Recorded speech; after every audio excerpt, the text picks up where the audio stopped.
Civility is tricky. Some people lack it intentionally, choosing to forego it in favor of catchy headlines or feeling superior.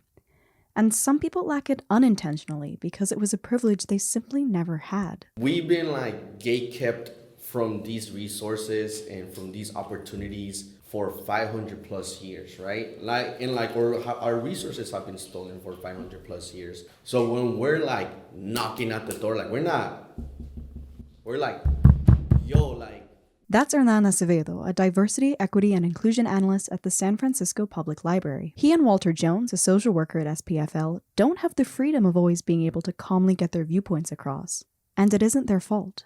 I feel like some things get weaponized against us when, in addition to like the institution that's already weaponized against us. So like when we try to navigate this weaponized system against us, it's like, how can we be civil in certain things? Acevedo and Jones are both queer people of color, which impacts both the way they see the world and the way the world sees them. And, according to Acevedo, it is impossible to put aside.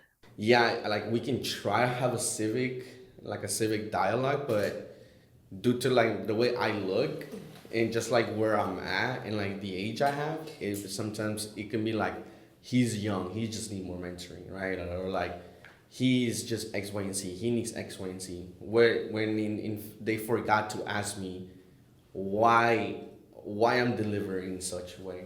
At the end of the day, Jones says it's not necessarily about civility, it's about betterment. It's about being better people, because if we're better people, then we're going to be better staff. And if we're better staff, we're able to serve the public. Change isn't civilly knocking at the door anymore. It's tearing the door off the hinges. Mel Bridges for the Hearst Journalism Awards.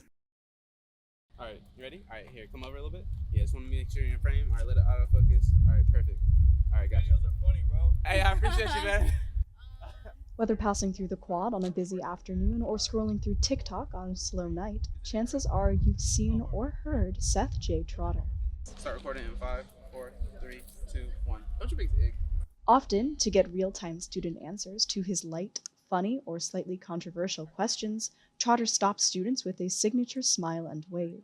Sometimes, however, students approach him asking him if he's filming a video right now and, more importantly, if they can be in it. But for Trotter, the videos don't always come first. Not only videos, I know people see the videos or whatever, but I would describe it more as interacting with, people on a day-to-day basis. Trotter has to walk a careful line between entertaining short-form content — most of his social media platforms of choice don't allow videos over 1 minute long — and honest portrayals of those in the video. After years of making man-on-the-street style interview videos, Trotter has learned how to be clear and direct about what he's doing and where it's going. Whenever I conduct an interview, I always have either 3 or 4 questions that I'm going to ask for the day. I may film like 100 videos a day to put them all together, Before, we actually film, I ask them the question, hey, this is a question that I'm going to ask you. I was like, okay, do you want to do the video, Some people say no, but I was like, all right, if you don't want to do it, just still tell me, just to talk to them still, just to gain a friendship. And the people that do the video, they know that it's going to go online. Though an entrepreneurship senior, Trotter knows the journalistic importance of keeping everyone's answers intact, even when the answers are less than ideal. I think free speech is everything. If you do give an unflattering response, I'll still put it in there. I did ask, hey, do you want this to be in there? Like, it's going to be posted. So I'll still put it in there. It's important to Trotter to make the videos as high quality and truthful as possible, as he says he's planning to continue to pursue social media after he graduates. As for right now, he's trying to get as much time filming, interviewing, and editing as possible. I think experience is everything. You could read the same book 100 times, but if you don't actually go out and do what the book said do, then I don't think you'll ever really get anywhere. Finally, I had to ask about the lack of LSU-themed content on his page, since he is so associated with LSU, to which he gave a promising response. I'm sure LSU's aware, but I haven't gotten to like, hey, like, let's do, Seth J. Trotter LSU collab yet. I'm working on it, though. For 91.1 KLSU, I'm Mel Bridges. And now, live from the KLSU studios, here's your news update. Good evening, I'm Mel Bridges. You're listening to 91.1 KLSU Baton Rouge, and this is your 520 news update. The assistant coach of the Southern University football team has passed away after a battle with cancer. According to WBRZ, Coach Sean Wallace announced his cancer diagnosis in 2023 and reported that he was almost cancer-free last year.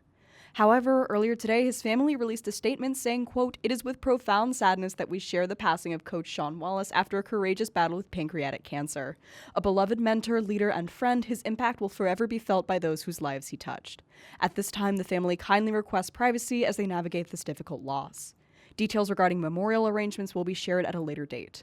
Thank you for your love, support, and prayers. Coach Wallace's legacy will live on in the hearts of many," end quote.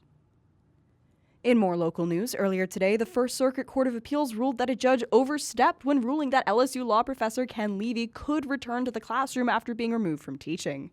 WBRZ reports that Levy was removed at the beginning of the semester for making politically charged comments in front of his class on police and public interactions. Levy talked about how his colleague, fellow LSU law professor Nicholas Briner, had been called out on social media by Governor Landry for criticizing President Trump. Levy allegedly said, quote-unquote, "F the governor and F that," using expletives for both. A video of Levy's comments was reportedly shared with LSU administration, who temporarily removed Levy while the university investigated the situation. However, students protested Levy's removal, and Levy himself filed a lawsuit against LSU requesting he be reinstated immediately and that LSU be blocked from interfering with Levy's free speech or employment while the suit is pending. Last month, the district judge ruled that Levy must be immediately reinstated and that LSU is prohibited from interfering with his employment, quote, "on account of his expressions afforded protection under the constitutions of Louisiana and of the United States," end quote. However, earlier this month, an appeals court overturned that ruling, instead saying that Levy cannot return to the classroom before a full hearing takes place. The First Circuit Court granted that stay, meaning Levy will not be allowed back in the classroom until the appeals court takes further action. Though a judicial court ruled that LSU must let Levy back in the classroom, the legal battle has been kicked up to the First Circuit Court of Appeals, which ruled that the judicial court's ruling was quote-unquote improper, keeping Levy out of the classroom as the case progresses. In national news, Kentucky Senator Mitch McConnell announced earlier today that he will not seek re-election, ending a career that spanned decades. AP News reports that McConnell, the longest-serving Senate party leader in U.S. history, chose his 83rd birthday to announce his retirement. McConnell, who was first elected in 1984, has had a series of medical episodes in recent years, including injuries sustained from falls and times when his face briefly froze while he was speaking. AP describes McConnell as a quote-unquote diehard adherent to Ronald Reagan's brand of traditional conservatism and muscular foreign policy, which often put him at odds with Donald Trump and, increasingly, the rest of the GOP. Recently, McConnell was the only Republican not to vote in favor of Health Secretary Robert F. Kennedy, citing concerns about Kennedy's lax views on vaccines. After that incident, Trump labeled McConnell a quote-unquote very bitter guy on social media. He also guided the Senate through 2 impeachment trials, both of which ended in acquittals. McConnell still has 2 years remaining in his current term and has vowed to see them and his quote-unquote unfinished business through.